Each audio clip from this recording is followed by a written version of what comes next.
ہمیں اپنے اعمال پر فوکس کرنا چاہیے، نہ کہ دوسروں کی خامیوں پر۔ اسی بات کو ایک خوبصورت واقعہ کے ساتھ محترم محمد ضیاء بٹ معصومی صاحب بتاتے ہوئے آئیں سنتے وہ ہیں۔ شخص آ کر کہنے لگا، حضرت میں کل سے مسجد نہیں آؤں گا۔ پوچھا کہ کیوں؟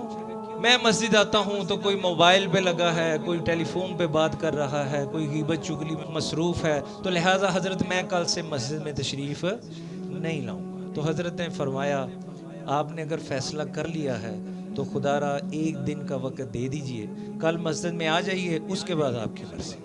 اس شخص نے ایسا ہی کیا، اگلے دن مسجد میں آیا۔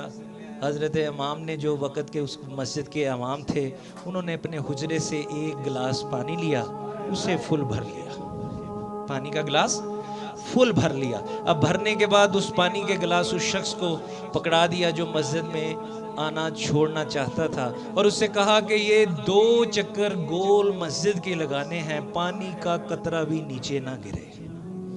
اب اس شخص نے کہا، یہ کوئی مشکل کام ہے حضرت، میں پوری توجہ کے ساتھ کر لوں گا۔ انہوں نے کہا تو پھر دیکھ لیتے ہیں آپ کیسے کرتے ہیں۔ انہوں نے گلاس پکڑا اور مسجد کے 2 چکر پوری توجہ کے ساتھ لگا دیے، اور جا کے حضرت سے کہا، حضرت یہ دیکھ لیجئے پانی کا کوئی قطرہ نیچے نہیں گرا۔ حضرت نے فرمایا، اس دوران جب تو چکر لگا رہا تھا، کیا تجھے کوئی موبائل پہ بات کرتا نظر آیا؟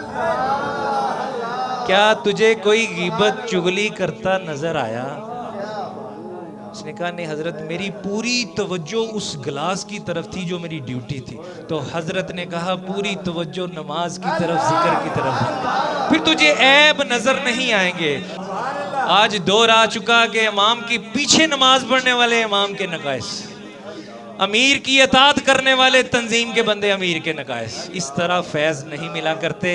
جو ڈیوٹی ہے، جو اپنی ڈیوٹی ہے، اسے نبھائیے۔ اللہ مجھے اور آپ سب کو عمل کی توفیق عطا فرمائے۔